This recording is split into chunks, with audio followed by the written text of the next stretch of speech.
In today's episode, an elderly woman's dog is attacked by a 10-foot alligator during an unleashed walk. The woman fearlessly jumps to her dog's rescue, freeing him from the alligator, only for her to become its next target. Hit that like button and subscribe right now. This is the terrifying alligator attack on Holly Jenkins. Welcome to Final Affliction.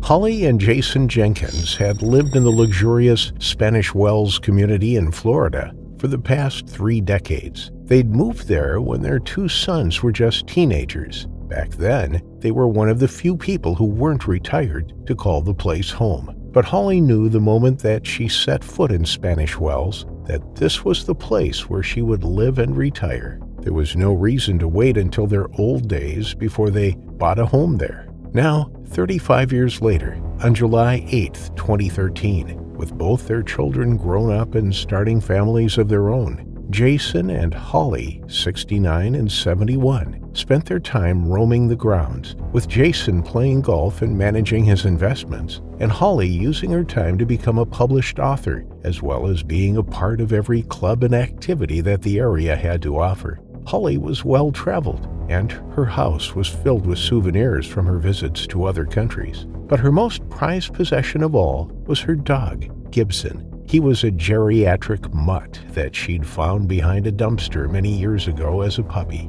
Gibson was as spoiled and adored as any puppy could possibly hope for. Even as old as he was, Gibson was still insistent on his long morning and evening walks. That day was no different. Holly and Jason woke up at 6 a.m., and when everyone had had their breakfast, Gibson became antsy and impatient. It was now past 7, and he hadn't been out for his morning rounds yet, so he reminded Holly about her tardiness by grabbing his own leash and bringing it to her. Holly, laughing at Gibson's antics, put on her walking shoes and left Jason in his office, who was checking up on his various investments and stock trades.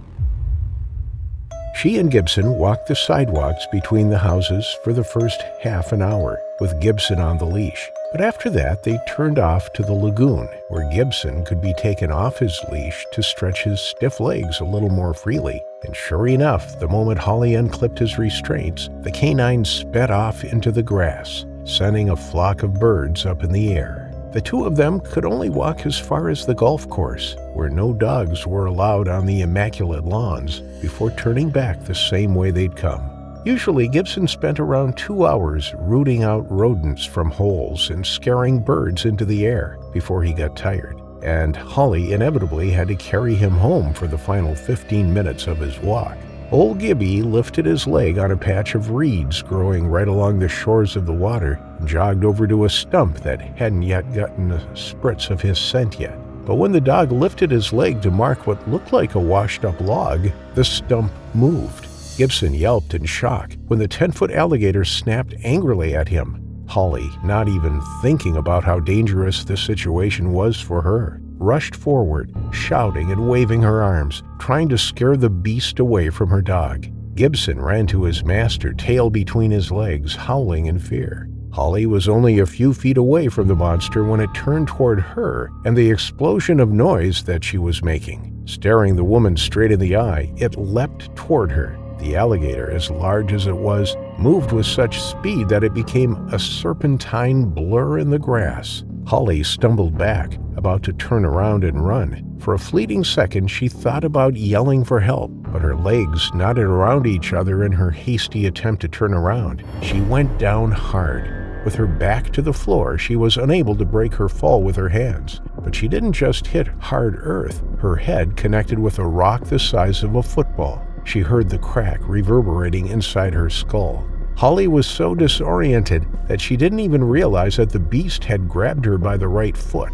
She didn't feel the teeth sink into her calf, or feel her back scraping the ground as the alligator started to pull her towards the water. Holly had also fractured her skull and dislocated the vertebrae beneath it, rendering her instantly paralyzed. Already, the blood pooling at the base of her brain was causing so much pressure that her mind was starting to shut down. Her vision swam before her, and her extremities tingled as the nerves were desperately trying to send signals to get up and run to her brain.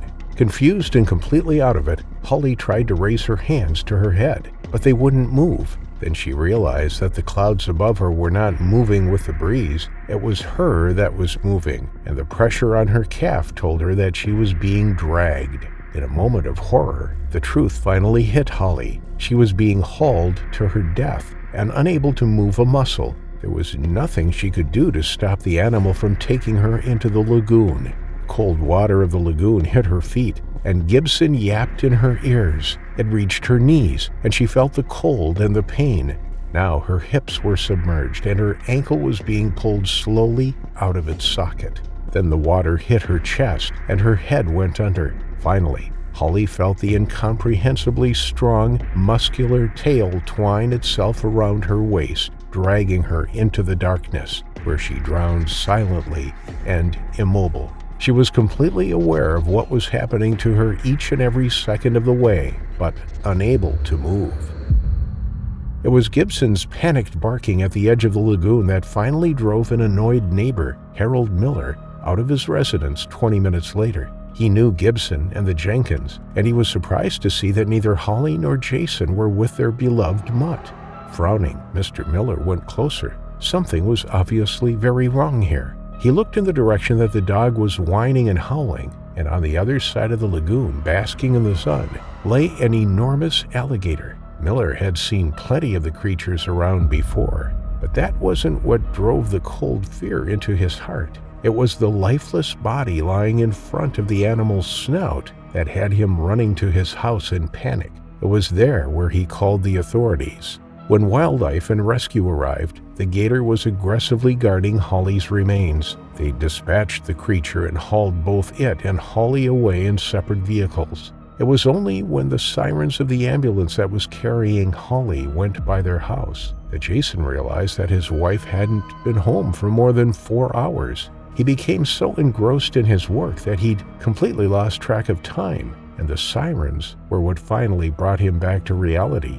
Jason wasn't worried at all. He just assumed that Holly had stopped by a friend's house for a visit when she'd taken Gibson out for his walk.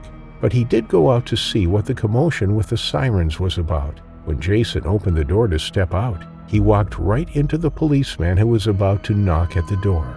The officer was carrying a wet and violently shaking Gibson in his arms. Jason knew immediately that the sirens had been for his wife, even before the officer told him. Almost 2 weeks went by before the Jenkins family could lay Holly to rest. The injury on her head was unusual for a gator attack, and police were worried that she'd been killed by another human being before being dumped in the lagoon where the alligator found her. But they did eventually find the blood-stained rock, still with Holly's hair and tissue embedded in it, next to the water. And from there, even days later, the drag marks were still visible, where the animal had pulled her into the depths. Holly's husband, sons, and grandchildren mourned and eventually recovered from their loss, but Gibson never did. The poor pup declined steadily for the next 3 months, inconsolable in his grief and the arthritis that was finally getting the better of him. In 3 short months, Gibson went from chasing birds to never leaving his bed, until he just didn't wake up one morning. Gibson undoubtedly joined Holly in a place where she could travel and he could chase birds for the rest of eternity. They are together again after Holly's terrifying final affliction.